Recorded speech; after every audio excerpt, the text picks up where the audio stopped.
एक बार जोरदार नारा हम लोग लगाएंगे, आवाज दो, हम एक हैं। सम्मानित मंच और यहां अपनी मांगों को लेकर लंबी दूरी तय करके देश की सीमा के राज्य से आए हुए आप सभी आंदोलनकारियों का देश की राजधानी दिल्ली में मैं स्वागत करता हूं, अभिनंदन करता हूं, आप सबका वंदन करता हूं।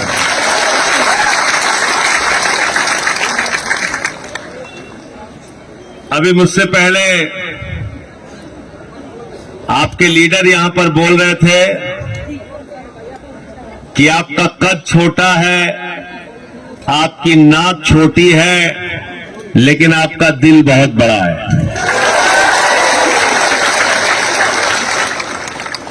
लेकिन दुर्भाग्य से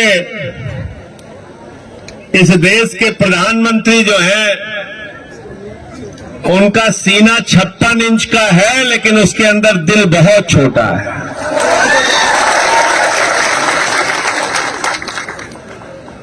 और वो जो उनका दिल है वो सिर्फ अपने लिए धड़कता है, अपने लिए सोते हैं, अपने लिए जागते हैं, अपने लिए उठते हैं, सुबह उठते हैं तो भाषण, रात में सोते हैं तो भाषण, नींद खुल जाती है तब भी भाषण देने लगते हैं।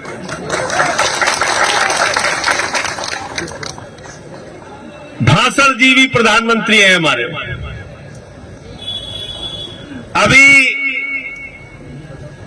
इस देश में 1 साल तक किसानों का आंदोलन चला, वो आंदोलन अभी भी चल रहा है। और जब वो बिल लेकर आए थे, वो तीनों काला कानून जब पार्लियामेंट में आया था, उस वक्त भी हमने कहा था कि ये ब्लैक लॉ है, ये काला कानून है, इससे हिंदुस्तान के किसानों के मौत के फरमान पर आप हस्ताक्षर कर रहे हैं, ऐसा काम मत कीजिए मोदी जी। लेकिन मोदी जी नहीं माने। 1 साल तक किसानों का आंदोलन चला, 750 से ज्यादा किसानों ने अपनी शहादत दी उस आंदोलन में। और 1 साल के बाद देश के प्रधानमंत्री को मजबूर होना पड़ा और वो तीनों काला कानून वापस लेना पड़ा। ये हिंदुस्तान के आंदोलनकारियों की ताकत है। बहुत बड़े समाजवादी नेता हुए डॉक्टर राम मनोहर लोहिया, और लोहिया कहा करते थे कि सड़क खामोश हो जाएगी तो संसद आवारा हो जाएगी, इसलिए सड़क की आवाज को जिंदा रखना है और संसद के लोगों को अपने हक में कानून बनाने के लिए मजबूर करना है। और मैं आपको ये भरोसा दिलाने के लिए आया हूं कि आम आदमी पार्टी, जिस पार्टी से मैं बिलोंग करता हूं, हमने हमेशा जायज बातों की लड़ाई लड़ी, आम आदमी की लड़ाई लड़ी। और दिल्ली में जो सरकार चल रही है अरविंद केजरीवाल जी की सरकार, इस सरकार के बारे में पूरी दुनिया में रिसर्च हो रहा है।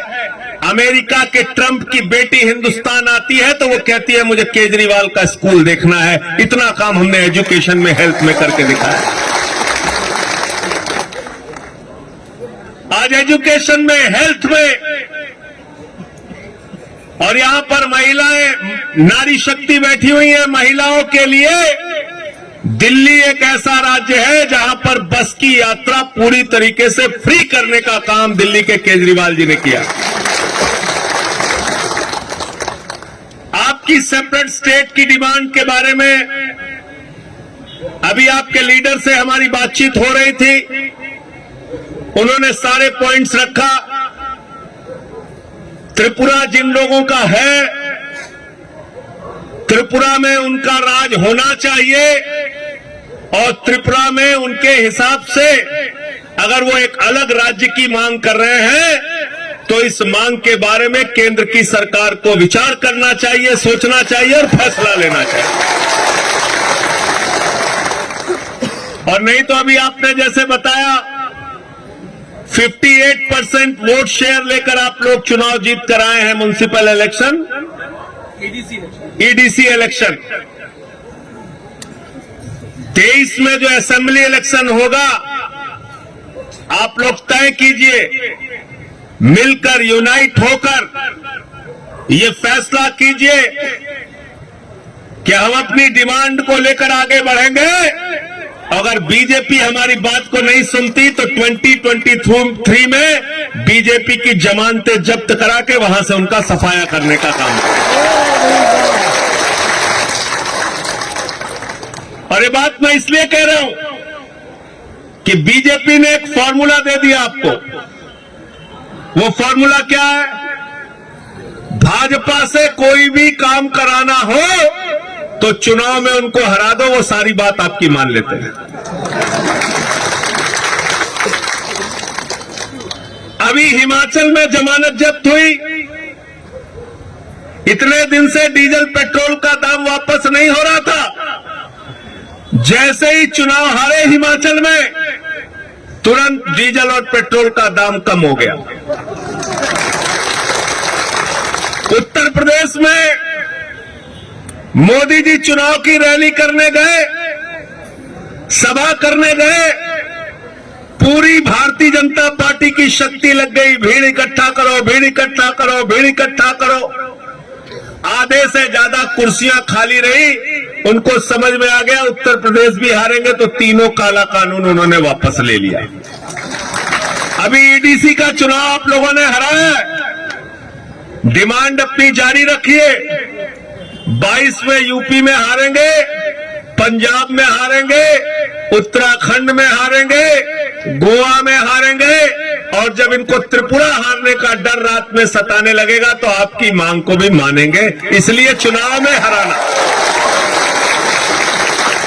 बीजेपी से काम कराना है तो चुनाव में जमानत जब्त कराना है।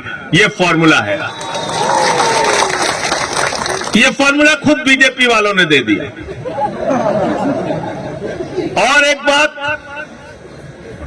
कि इन लोगों से थोड़ा सावधान रहना। जितने कॉन्फिडेंस के साथ भाजपा ही झूठ बोल सकता है, उतने कॉन्फिडेंस के साथ आप लोग सच भी नहीं बोल सकते। पूरे कॉन्फिडेंस के साथ झूठ बोलते हैं और दिन रात झूठ बोलने का काम करते हैं। हमारे प्रधानमंत्री को न हिस्ट्री का पता, न ज्योग्राफी का पता। हेलो, लीडरशिप के सामने रखूंगा और आगे हमारे आपके रिश्ते बने रहे। दिल्ली में हमारे लायक कोई काम हो तो आप बताइएगा, हम सब हाजिर हैं आपके सेवा के लिए। और आपकी जो डिमांड है उसको पूरा स्टडी करके, पार्लियामेंट सेशन में है तो पार्लियामेंट के सेशन में भी मैं आपकी डिमांड को उठाने का पूरा प्रयास करूंगा।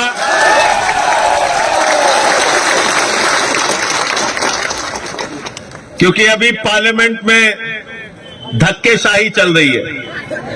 किसी को भी पकड़ते हैं, निलंबित कर दिया, सस्पेंड करके बाहर कर दिया। फार्मर्स बिल पे मैंने भी माइक तोड़ा, टेबल पे चढ़ गया, मुझे भी सस्पेंड कर दिया।